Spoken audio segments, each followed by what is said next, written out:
Hi, gale! Subong ari kita sa sementeryo. Mas hindi kami kay Lolo kay iya nga death anniversary. Subong upod kong akon nga lola, gimbisita namon si Lolo. Intinuan danay namon kay puno na sang yab-o kag marka sang kandila. Even though it's been 5 years nang wala sa amon si Lolo, pero hindi Japon namon malimtan ang iya nga pahanomdom sa amon. Nagpray lang kami di sang makadali kag nagbabay sa kay Lolo.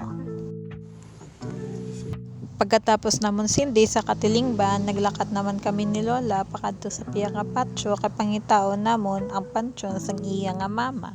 Ayawan kami pangita kung diin ni ayon nga nalubong, so nag-decide na lang kami nga magkadto sa piyak niya nga silindihan.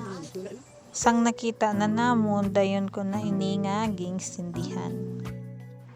Ging istoryahan ako da ni Lula samtang gahulat kami nga maupod ang kandila.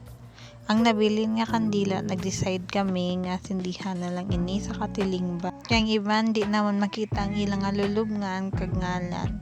So, diri na lang guys. Bye-bye!